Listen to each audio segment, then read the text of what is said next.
특이한 활공 후 마하 2.3 슈퍼크루징 비행. 스페인 정부 KF-21 결정했다. 스페인 조종사. 한국공군 정격 방문. 밀리터리 외신 번역 채널 KCMD가 태동할 수 있는 계기를 주었던 F-50을 생산하는 곤이자 대한민국 항공우주산업의 미래를 책임지고 있는 KF-21 보라매를 개발하는 곳인 만큼 집중적으로 취재를 했는데요. K, 한화, 현대로템, 라이지 넥스원 부스 등 장소를 가리지 않고 물귀신처럼 나타나 질문 공세를 퍼붓는 KCMD를 귀찮다 여기지 않고 최선을 다해 답변해주신 관계자 여러분들께 다시 한번 감사의 마음을 전합니다. KF-21 보라매는 진화적 개발을 염두에 두고 만들어진 기체입니다. 완전한 공대공 능력의 제한적 공대지 능력을 지니는 블록 1. 완전한 공대지. 공대함 공격 능력을 모두 갖추는 블록 2에 대해서는 정부와 공군 그리고 개발업체인 한국항공우주산업 사이에 큰 이견은 없는 것으로 보입니다. 하지만 KF-21 보라매의 최종 진화 단계인 블록 3에 대해 어떤 컨셉으로 다가갈 것인가에 대해서는 의견이 일치하지 않고 있으며 이번 RS 2023 취재 결과로는 한국항공우주산업 내부에서도 의견이 갈리고 있는 것으로 나타나고 있습니다. 업계 소식통의 이야기를 정리해보면 KF-21 보라매 블록 3는 애초 계획대로 내부 무장창을 갖춘 스텔스 전투기로 개발되어야 한다는 의견과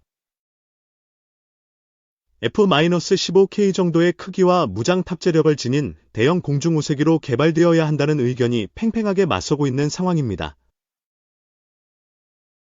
일반적인 시각으로 생각해 본다면 반이 스텔스로 가야지 왜 난데없이 시대에 뒤떨어진 F-15K야?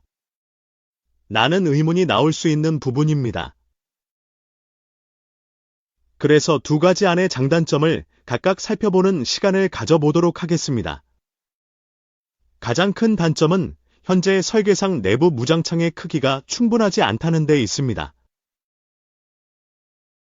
관계자의 설명으로는 공대공, 공대지 무장 각각 2개 정도가 한계입니다. 더구나 장거리 공대지 순항미사일 천룡이나 극초음속 미사일 같은 핵심 무장들은 덩치가 크기 때문에 내부 무장창 탑재가 어렵습니다.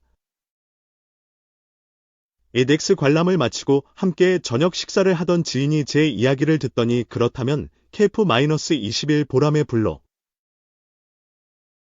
3는 스텔스로 진화시키고 천룡 장공지나 극초음속 대함미사일 등으로 중무장한 KF-21 보라매 블록 2로 보완하면 될 일 아니냐는 의견을 피력했습니다. 일리 있는 의견이었습니다. 여기에 한 가지 덧붙이자면 KF-21 보라매 블록 3가 과연 스텔스 성능 측면에서 F-35 라이트닝 2를 따라잡을 수 있을지를 생각해 봐야 합니다. 관계자는 KF-21 보라매 블록 3가 스텔스기로 개발된다면 상당한 수준의 스텔스 능력을 발휘하겠지만 F-35에는 미치지 못할 것으로 예상하고 있었습니다.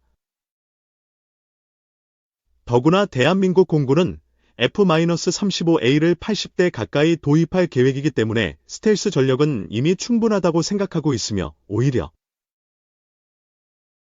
F-35A를 보완해줄 수 있는 뛰어난 기동력과 우수한 무장 탑재력을 지닌 기체가 필요하다고 생각하고 있는 것으로 추론됩니다. RX 2023 현장에서 실무자, 엔지니어 그리고 실제 공군에서 활약했던 파일럿들을 만나 이야기를 나눠본 결과 필요한 스텔스 전투기의 숫자는 그리 많지 않다는데 의견이 일치하고 있었습니다. 전체 공군 전력의 20% 정도면 충분하다는 느낌을 받았는데요. 대한민국 공군의 전술기 숫자가 420대 정도로 제한되어 있고 420대의 20%는 84대라는 점을 생각해 본다면 대한민국 공군이 요구하는 F-35A 80대의 의미를 이해할 수 있습니다.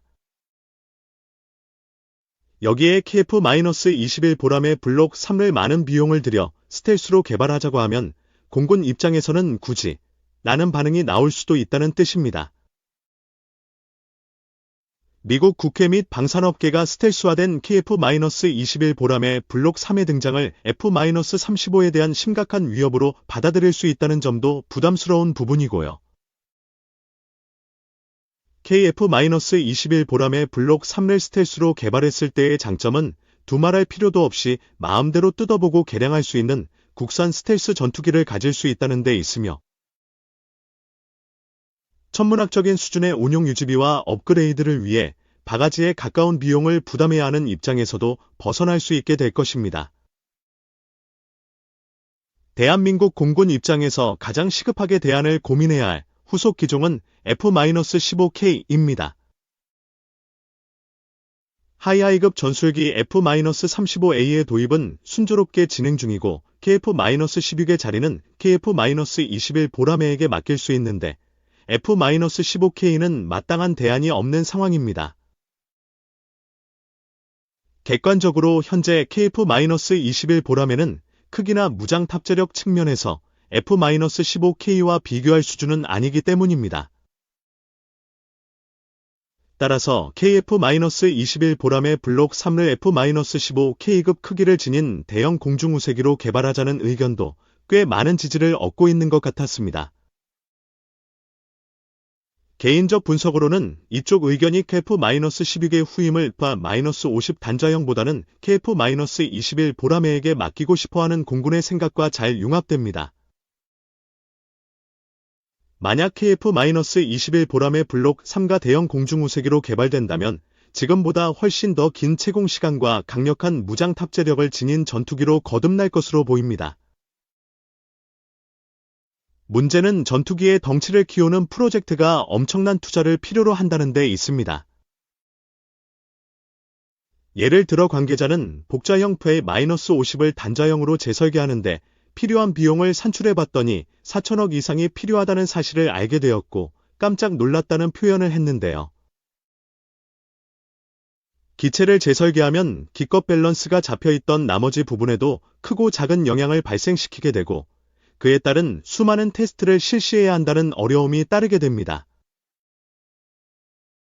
그래서 F-50 단자형 조종석도 재설계가 아닌 후방 좌석을 개조하는 쪽으로 방향을 전환하게 된 것입니다. F-50 조종석 개량에 이 정도 비용이 필요한데 KF-21 보라매의 크기를 키우는 정도의 작업이 되면 굳이 말로 설명드리지 않아도 얼마나 일이 커질지 짐작이 되실 겁니다. 제가 처음에 멋모르고 KF-21 보람의 블록 3의 크기를 F-15K나 터키 칸급으로 키우면 내부 무장창 공간도 넓어지니 더 쉽게 스텔스로 만들 수 있는 것 아니냐, 고 질문했을 때 들은 대답이 바로 엄청난 비용이 문제라는 것이었습니다. 실제로 KI 엔지니어들과 실무자들 중에는 처음부터 KF-21 보라매의 크기를 지금보다 더 키워야 한다는 의견이 많았지만 채택되지 못했다고 합니다. 오히려 사업 초기 KF-21 보라매가 얼마나 힘든 길을 걸어왔는지를 생각해본다면 그나마 지금 크기로 만들 수 있었던 것도 다행이라는 반응들이 많죠. 아시는 분들도 계시겠지만 현재 KF-21 보라매는 사업이 진행되면서 초기 설계보다 조금씩 크기가 커졌습니다. 실무진들과 엔지니어들의 뚝배기 고집이 지금 와서는 참으로 다행스러운 결과를 낳고 있는 것입니다. 러시아 우크라이나 전쟁이 발발한 이후 독일을 비롯한 서유럽 국가들과 폴란드 같은 동유럽 국가들은 앞다투어 5세대 스텔스 전투기 F-35를 구매하고 있습니다. 하지만 구매 대수는 예전 F-15나 F-16과는 비교되지 못할 만큼 소수에 그치고 있습니다. 이미 말씀드렸다시피 F-35A 같은 5세대 스텔스 전투기는 적진을 돌파하여 방공망을 초기에 제압하는 임무에 특화되어 있기 때문입니다. 따라서 개인적인 분석으로는 기동성과 무장 탑재력이 떨어지는 F-35A를 보완할 수 있는 4.5세대 전투기에 대한 틈새 시장이 활성화될 것으로 기대하고 있습니다. 프랑스 다소 라팔이나 미국 F-15EX 같은 전투기들을 예상할 수 있지만 하나같이 비싸고 기대 수명이 그리 길지 않은 상황입니다. 만약 이런 상황에서 F-15K급의 폭장량을 갖춘 스텔시한 4.5세대 전투기 KF-21 보람의 블록 3가 등장한다면 어떤 상황이 벌어질까요? 미국과 중국이 아닌 이상 공군 전력의 20% 이상을 스텔스 전투기로 채우고 있는 나라는 거의 없습니다. 인터넷상으로 찾을 수 있는 자료에 따르면 일본 정부가 4.5세대 전투기인 F-15J를 270여 대, F-2를 90여 대 정도 보유하고 F-35A를 100여 대, F-35B 40여 대 별도 생각하고 있어 30% 정도를 스텔스 전투기로 채우려 하고 있습니다.